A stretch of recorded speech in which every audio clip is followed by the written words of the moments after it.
Cette fois, c'est la fois, on se retrouve pour une nouvelle vidéo Lego Magazine. Aujourd'hui, une magazine Lego Star Wars, un petit peu spécial cette fois-ci, puisque vous l'aurez remarqué, hein, on est effectivement ici spécial, parce qu'effectivement, c'est un magazine qui a été créé pour les 25 ans de la gamme Lego Star Wars. C'est du jamais vu, un magazine anniversaire comme tel. Du coup, on va pouvoir regarder un petit peu son contenu, et plus largement, on va pas regarder le contenu d'un magazine, mais bien de deux magazines. Et oui, en effet, hein, j'ai acheté deux exemplaires de ce magazine afin de vous montrer l'intégralité de son contenu. On va tout de suite commencer d'ailleurs par la figurine présente dans ce magazine.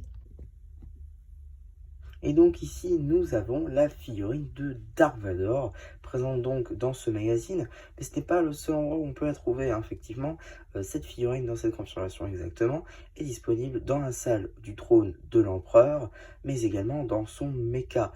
En effet, bon, le casque, c'est pas d'une nouveauté, en deux pièces, hein, vous notifierez prochainement. Pour ce qui va être de la tête, on va la voir un petit peu après. Le torse avec donc les bras imprimés, on verra lorsqu'on enlèvera la cape. Et pareil, les jambes imprimées qu'on retrouve notamment, par exemple, sur la figurine de Noël dans les calendriers de l'Avent.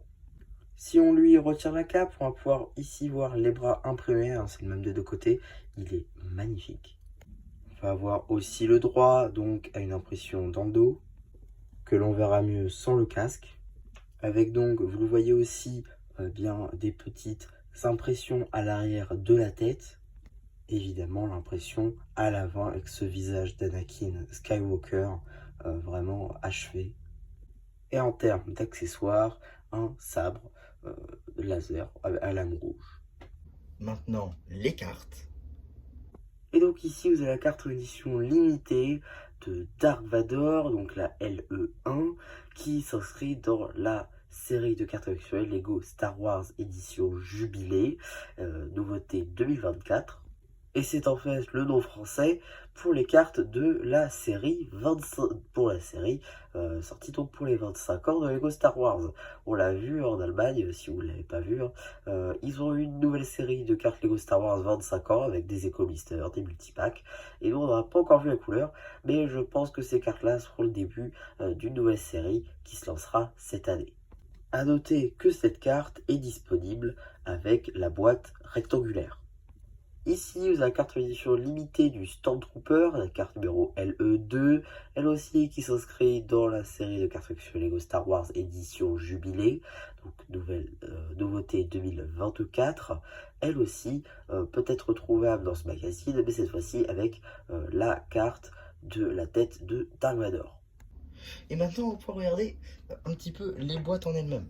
Alors effectivement, ici, on a une boîte rectangulaire qui est en fait sur le même moule, si on veut, que les boîtes Ninjago Legacy, qui a été juste changé de sens. Néanmoins, voilà, c'est les mêmes, c'est la même fonctionnalité. On a juste des images différentes, effectivement, avec ici donc Dark Vador, ici en argenté, Star Wars derrière, Dark Vador sur les côtés avec le petit sabre laser, c'est pareil en dessous, et juste ici, Limited Edition Box, évidemment, la petite échelle et tout ce qui va avec, ainsi d'ailleurs que le numéro d'item. Ça c'est plutôt sympa, voilà, juste là. Et ici, une boîte qui change de d'habitude, hein, parce qu'on l'aura vu, là, pardon. Les boîtes en métal, pour l'instant il n'y a que Ninjago Legacy qui l'avait avant ce numéro, et les boîtes ressemblaient toutes à celle-ci. Celle-ci est différente pour le coup, puisqu'on a la tête de Dark Vador, pour le coup, donc qui va venir s'ouvrir comme ça. C'est plutôt pas mal, on a effectivement le moule de la tête, et qui ici, voilà, donc ça c'est tout à fait nouveau. Et derrière, voilà comment ça se présente. Là aussi, donc le numéro d'item, et on voit bien, hein, juste là, voilà, que c'est la même chose. Voilà, c'est le même item, c'est juste qu'ils ont changé la boîte. Alors je ne sais pas comment ça sera représenté sur Brickset, si on aura les deux ou pas. En tout cas, voilà, pour ce qui est des deux boîtes en métal, donc qu'on peut avoir selon le magazine que vous prenez, là encore je le répète, mais si vous prenez la boîte rectangulaire, vous aurez la carte donc de Dark Vador. Et si vous prenez la boîte de la tête de Dark Vador, vous aurez le Stormtrooper, donc la LE2. Voilà pour ce qui va être des petites précisions. Alors effectivement, le prix, on va tout de suite en parler, 8,99 €. Si on compare avec ce qui est comparable, c'est-à-dire le magazine Star Wars dans un premier lieu, 7 €, donc 6,99 €, donc 2 € supplémentaires. Alors oui, Dark Vador, tout d'abord, je pense que c'est ce qui justifie le plus le prix. Dark Vador est une figurine généralement dans cette Lego qui est quand même assez compliqué à trouver. Si on retire son mecha, donc son mecha qui est sorti il y a de ça une année je crois, donc au prix de 16 €. Si on retire ce set là, c'est surtout des sets assez chers où on peut retrouver cette figurine. Donc jusque là c'est une bonne nouvelle qu'on puisse la trouver aussi peu cher dans un magazine, c'est plutôt cool. Après on a 2 boîtes en métal qui ont été faites exclusivement pour ce magazine, plus 2 cartes en édition limitée. Effectivement ça justifie un peu le prix. Maintenant si on justifie avec une autre chose, on peut prendre par exemple le magazine Ninjago Legacy avec donc pareil des boîtes en métal, une carte, mais la seule différence j'ai envie de dire c'est 2 figurines. Dans Magazine Ninjago Legacy on a 2 figurines et là on n'en a qu'une pour le même prix. Alors effectivement il y a aussi la licence que l'on paye, mais voilà, globalement c'est pas le mieux niveau contenu. Après la figurine de Dark Vador est assez demandée, donc l'avoir ici c'est plutôt sympa. Bon, on va quand même regarder le contenu de ce magazine. Alors on est justement sur une taille Ninjago Legacy pour ce qui va être du magazine en lui-même, donc une taille supérieure, avec donc ici une petite publicité tout d'abord pour le prochain magazine Marvel Spider-Man, avec donc le Spider-Crawler, donc dit en français le véhicule araignée plus Spider-Man évidemment, et donc la fameuse carte LE22 Captain America et Bucky Barnes BD, voilà, le sommaire. On va avoir des petits jeux en rapport avec Dark Vador, avec différentes versions de la figurine, notamment donc ici il me semble la version de notre magazine, la version juste avant, donc sans les bras imprimés et sans les petits détails sur les jambes. Ensuite je dirais, donc ça c'est la version 2022, celle-ci. Ensuite je dirais, bon celle-là c'est 99, on est d'accord. Pour celle-ci je dirais, alors j'étais pas vraiment fan de Star Wars à ce moment-là, donc je dis ouais, je dirais 2016-2014, parce que les jambes là sont pas imprimées, là elles sont imprimées, donc c'est peut-être un peu mieux. Ouais, je pense qu'on va partir là-dessus. Moi, une fois que j'aurai fait le post communautaire, ce que vous auriez dit. Donc effectivement ici, la BD, juste là, hein, qui est exclusive à ce magazine. Petite publicité ici pour le Climber Mech de Kai, sorti en mars 2024. Suite de cette BD, évidemment avec des personnages qui font pas très Star Wars. Ici donc suite de la BD avec une petite pause dans celle-ci afin donc de voir le poster qui visiblement ici avec toutes les versions, et quand je dis toutes les versions c'est bel et bien réellement toutes les versions possibles, imaginables à travers tous les sets qui sont sortis à ce jour du Millennium Falcon jusqu'à 2022.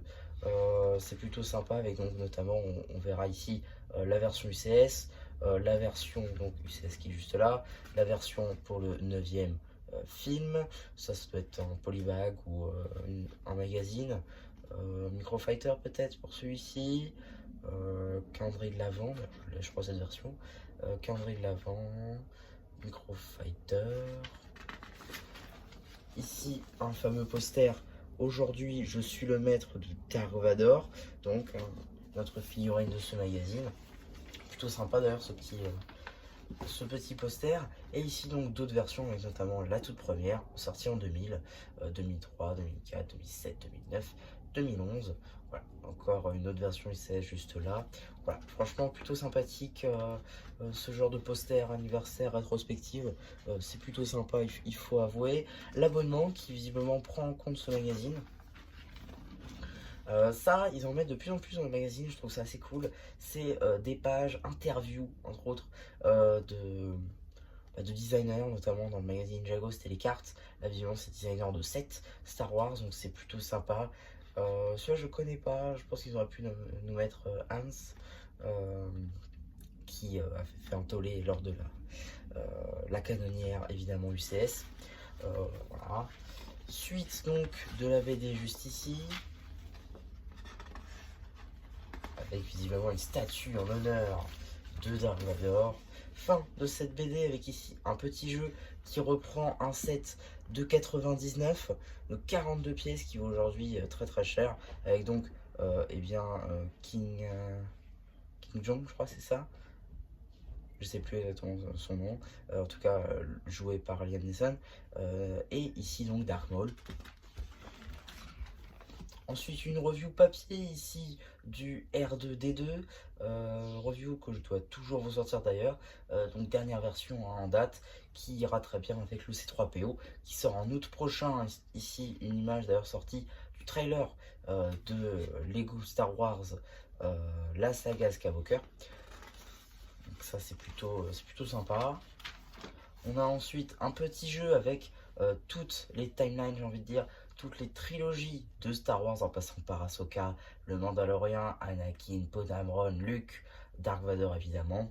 Enfin voilà, plein de versions. On peut aussi faire juste ici notre propre BD, juste là, petite BD d'une page qui remplace donc la BD d'une page qu'on a généralement dans les magazines Star Wars classiques.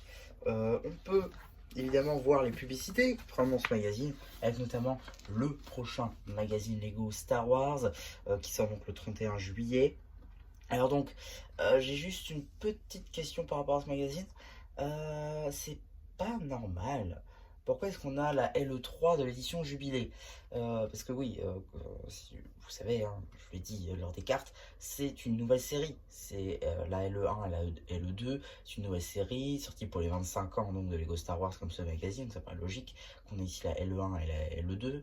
Par contre, pourquoi est-ce qu'on a la LE3 dans ce magazine? Je pensais quand même qu'on allait finir édition Force. Le fait est qu'on n'a toujours pas fini les éditions Force. Alors est-ce qu'on va faire un magazine sur deux, c'est-à-dire Jubilé édition Force, Jubilé édition Force, ou alors est-ce que on va totalement arrêter édition Force? Je partirai pas sur ça personnellement parce que je trouve pas ça beaucoup trop gros. En tout cas, on verra bien. Hein, mais pour l'instant, on aura une LE3 de Kylo Ren, donc qui irait dans la série Jubilé.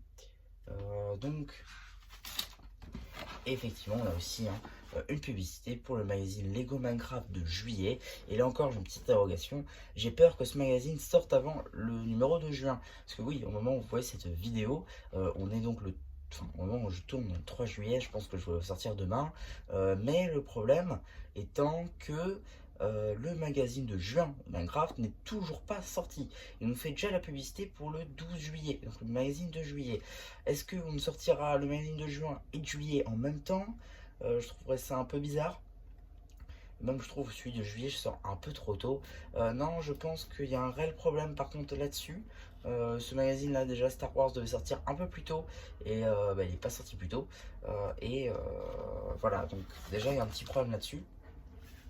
En tout cas, on verra bien, hein, et dès qu'il sortira, de toute manière, je vous ferai la vidéo en temps et en heure. Et donc, qu'est-ce qu'on a dans le prochain magazine? Eh bien, voilà, hein, un prochain numéro le 31 juillet, vous l'aurez compris, on nous parle évidemment de ce magazine-là. Donc, pas de nouveau numéro spécial pour les 25 ans, évidemment, c'est un magazine spécial qui est sorti effectivement exclusivement pour les 25 ans, et on n'aura pas d'autres exemplaires de celui-ci. Alors évidemment, c'est un énorme cadeau qu'on nous fait là. La gamme Lego Star Wars, effectivement, était pionnière dans la réussite de Lego. On l'a vu, Lego donc perdait du chiffre d'affaires au moment de la sortie de Star Wars. Et dès qu'ils ont sorti les 7 Lego Star Wars, ça a remonté avec aussi l'arrivée de Bionicle, évidemment. On ne l'oublie pas. Néanmoins, Lego Star Wars est un pionnier de Lego, ce qui fait sa réussite. Donc c'est tout à fait logique qu'on lui rende hommage à travers donc un magazine comme tel pour les 25 ans de Lego Star Wars, avec donc des cadeaux comme ceci, des cartes, une figurine vraiment sympa pour le coup. C'est un magazine que je vous conseille de prendre. C'est pas tous les jours, c'est pas tous les ans surtout qu'on a un magazine anniversaire. Tellement pour un tel chiffre, 25 ans, c'est énorme. Donc voilà. Franchement, je vous conseille grandement ce magazine et le prix ne doit pas forcément vous arrêter. Vous le verrez, vous en mordrez les doigts si vous ne prenez pas, je pense, parce que le prix va vraiment monter sur ces boîtes-là, sur ces cartes, etc., etc. Donc voilà, un petit peu pour ma vidéo sur ce magazine. J'espère qu'elle vous aura plu. Surtout, n'hésitez pas à me dire ce que vous en pensez. Enfin, j'aurai fait le post communautaire. Aussi, me dire si vous le prendrez, si vous l'avez déjà pris. Et voilà, du coup, c'est un petit peu qui vous dit bye bye et abonnez-vous.